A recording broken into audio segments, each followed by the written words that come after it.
Nicolas Machiavel, expose une vérité intemporelle.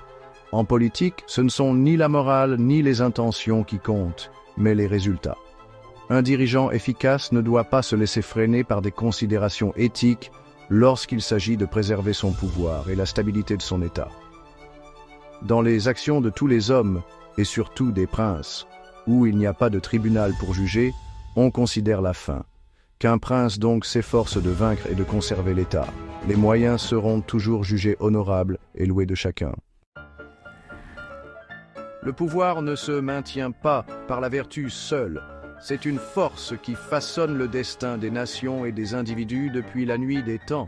La quête du pouvoir est un drame intemporel, une lutte incessante pour la suprématie qui se déroule sur la grande scène de l'histoire. En politique, la quête du pouvoir prend une tournure particulièrement impitoyable. Les enjeux sont élevés, la compétition féroce et les conséquences de l'échec peuvent être catastrophiques. Machiavel ne dit pas que la morale est inutile, mais il la considère comme secondaire face aux exigences du pouvoir. Un prince qui s'attacherait uniquement aux principes éthiques risquerait de se faire renverser par des adversaires moins scrupuleux. L'histoire regorge d'exemples où des dirigeants trop bons ont été trahis ou éliminés. La poursuite acharnée du pouvoir brouille les frontières entre le bien et le mal, la justice et l'injustice. Il avertit, un homme qui voudrait en toute chose faire profession de bonté se ruinerait inévitablement parmi tant d'autres qui ne sont pas bons. Prenons l'exemple d'un roi trop clément qui refuse d'éliminer ses rivaux par humanisme. Que se passe-t-il? Ses ennemis, moins hésitants, finiront par le renverser. Machiavel nous enseigne donc que la bonté excessive peut devenir une faiblesse fatale en politique. Si vous avez trouvé cette analyse fascinante, n'oubliez pas de vous abonner à notre chaîne pour plus de contenu captivant sur l'histoire et la politique. Le roi Louis XVI de France, un monarque connu pour sa piété et sa compassion, a appris une leçon brutale sur la nature du pouvoir. Né en 1754, il a grandi dans un environnement de privilèges et de responsabilités, préparé dès son plus jeune âge à régner sur l'une des nations les plus puissantes d'Europe. Il est monté sur le trône avec un désir sincère d'améliorer la vie de ses sujets, espérant apporter des réformes et moderniser le royaume. Cependant, les défis auxquels il était confronté étaient immenses, et les attentes placées en lui étaient souvent irréalistes. Mais son règne allait finalement être marqué par la Révolution et le sang versé.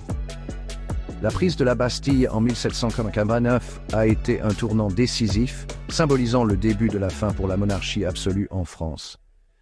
Louis XVI était un homme d'une profonde conviction religieuse, souvent vu en prière et cherchant des conseils spirituels dans les moments de crise. Sa foi était une source de réconfort, mais aussi un point de vulnérabilité dans un monde de plus en plus laïque. Et il croyait que son règne devait être guidé par les principes de justice, de miséricorde et de compassion. Il a tenté de mettre en œuvre des réformes judiciaires et économiques, mais ses efforts ont souvent été entravés par la résistance de la noblesse et les crises financières. Pourtant, ses bonnes intentions n'ont pas suffi à le sauver de la colère d'un peuple avide de changement. Les tensions sociales et économiques ont atteint un point de rupture, et les appels à la réforme se sont transformés en cris de révolution. La Révolution française, alimentée par les inégalités économiques, les troubles sociaux et l'instabilité politique, a ébranlé les fondements de l'Europe. Les idéaux de liberté, d'égalité et de fraternité ont résonné bien au-delà des frontières françaises, inspirant des mouvements similaires à travers le continent. La chute de Louis XVI n'est pas due à un manque de bonnes intentions, mais plutôt à son incapacité à saisir les dures réalités du pouvoir. En fin de compte, il est devenu une victime des forces historiques qu'il ne pouvait ni comprendre ni contrôler. Un roi tragique dans une époque de bouleversement. Machiavel recommande aux princes de cultiver une image de justice et de vertu, tout en étant prêt à employer la force et la tromperie lorsque nécessaire. Il n'est pas nécessaire qu'un prince possède toutes les qualités, mais il est indispensable qu'il paraisse les avoir. Autrement dit, un bon dirigeant doit savoir jouer un rôle. Il doit paraître généreux, loyal et juste, mais sans jamais se laisser enfermer dans ses principes au point d'en devenir vulnérable. Exemple, un président moderne doit projeter une image de démocratie et de justice. Mais en coulisses, il doit être capable de prendre des décisions difficiles, parfois brutales, pour maintenir l'ordre et l'autorité de l'État. Le but est d'assurer la survie et la prospérité du royaume, et non de répondre aux attentes naïves du peuple ou des moralistes. Dans les annales de l'histoire politique, peu de personnages ont été aussi vilipendés ou aussi vénérés que Nicolas Machiavel. Philosophe, diplomate et écrivain de la Renaissance italienne, Machiavel a laissé une empreinte indélébile sur la pensée politique moderne. Son œuvre majeure, Le Prince, reste un chef-d'œuvre controversé, souvent mal compris et interprété de diverses manières à travers les siècles. Un traité d'un pragmatisme effrayant sur l'acquisition et le maintien du pouvoir. Machiavel y expose des idées qui, bien que choquantes pour certains, sont d'une lucidité implacable. La thèse centrale de Machiavel est que, dans le domaine politique, la moralité est un luxe que les dirigeants ne peuvent se permettre. Pour lui, l'efficacité et la stabilité du pouvoir priment sur les considérations éthiques. Un exemple contemporain d'un dirigeant qui semble avoir pris à cœur les leçons de Machiavel est Vladimir Poutine, l'énigmatique et souvent impitoyable président de la Russie. Depuis son ascension au pouvoir, Poutine a démontré une maîtrise remarquable des stratégies machiavéliennes. L'ascension au pouvoir de Poutine a été marquée par une combinaison astucieuse de manœuvres politiques, de manipulation des médias et de l'usage stratégique de la force. Il a su naviguer dans les eaux troubles de la politique russe avec une habileté qui rappelle celle décrite par Machiavel. Il a montré une volonté d'utiliser tous les moyens à sa disposition pour atteindre ses objectifs, qu'il s'agisse d'écraser la dissidence dans son pays ou de projeter l'influence russe à l'étranger.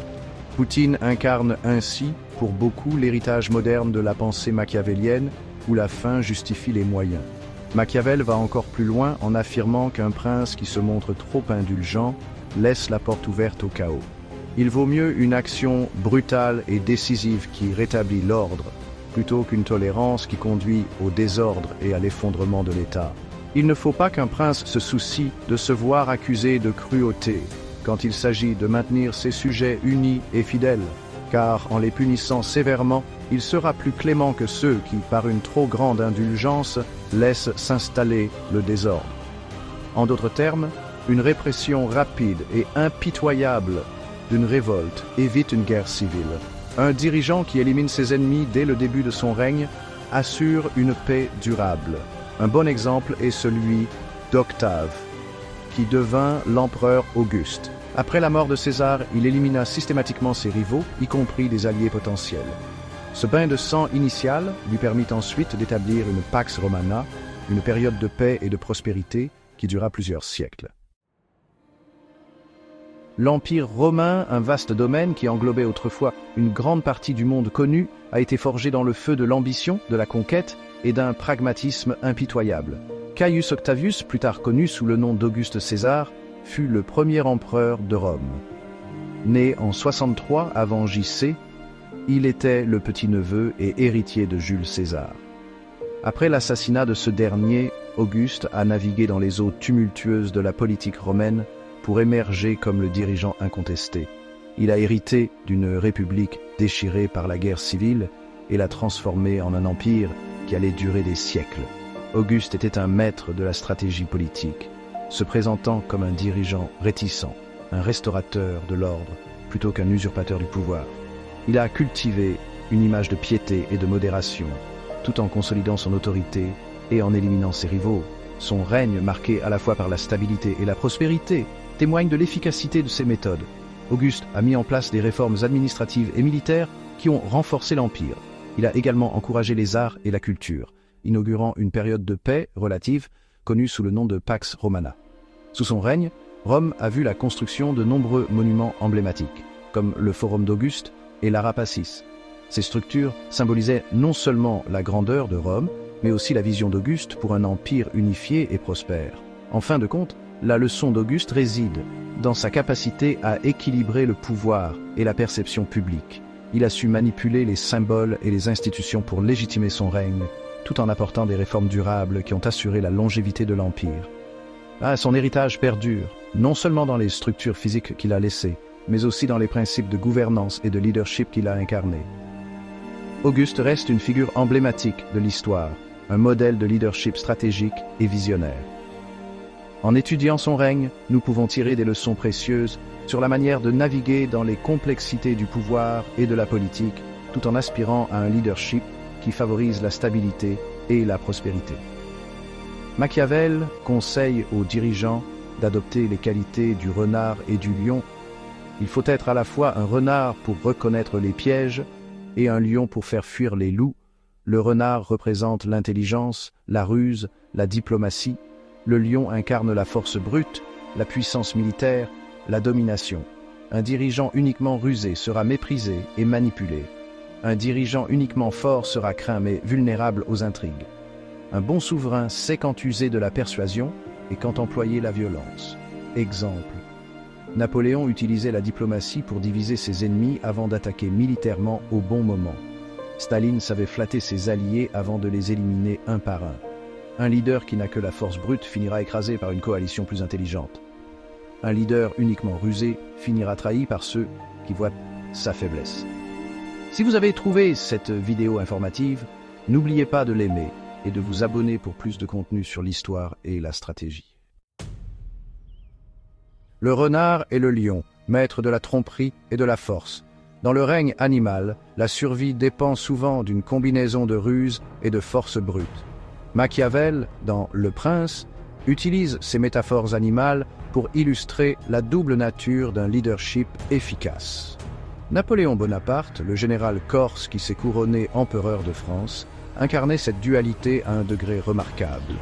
Il était un brillant stratège militaire, capable de déjouer ses ennemis sur le champ de bataille, mais il était aussi un maître de la propagande et de la manipulation. Joseph Staline, le dictateur qui a dirigé l'Union soviétique d'une main de fer, offre un autre exemple effrayant de l'archétype du renard et du lion. Un prince n'a pas besoin d'être bon, il doit simplement sembler bon aux yeux du peuple et de ses adversaires. Les hommes jugent plus par les yeux que par les mains, car chacun peut voir, mais peu peuvent toucher. Chacun voit ce que tu parais être, peu ressentent ce que tu es. Cela signifie qu'un bon dirigeant sait manipuler son image. Il peut commettre des actes terribles en coulisses tant qu'il garde une apparence respectable. Exemple moderne. Un dirigeant peut signer un traité de paix tout en finançant secrètement des conflits ailleurs. Un PDG peut prôner l'écologie tout en exploitant des usines polluantes à l'étranger. Les masses ne voient que la façade. Ce sont les apparences qui forgent la légitimité. La boussole morale du pouvoir, une dangereuse illusion. La quête du pouvoir exige souvent des individus qu'ils fassent des choix difficiles, des choix qui peuvent mettre à l'épreuve leur boussole morale et les forcer à affronter les aspects les plus sombres de la nature humaine. Il est tentant de croire qu'il existe des lignes claires à ne jamais franchir, mais la réalité du pouvoir est rarement aussi simple. Le monde de la politique n'est pas un jeu pour les âmes sensibles, et ceux qui cherchent à naviguer dans ces eaux troubles doivent être prêts à faire des compromis. Croire que le pouvoir peut être acquis ou maintenu sans recourir à des tactiques peu recommandables, c'est se laisser aller à une dangereuse illusion. Les échos de Machiavel, réal politique au XXIe siècle. Les idées de Machiavel, bien qu'écrites il y a des siècles, continuent de résonner dans les couloirs du pouvoir à travers le monde. Le concept de réal politique, une politique étrangère fondée sur des considérations pragmatiques d'intérêt national, plutôt que sur des préoccupations éthiques ou idéologiques, témoigne de l'influence durable de la pensée machiavélienne. Dans un monde de plus en plus interconnecté et compétitif, les dirigeants sont souvent confrontés à des choix difficiles qui les obligent à privilégier la sécurité et la prospérité de leur propre nation avant tout.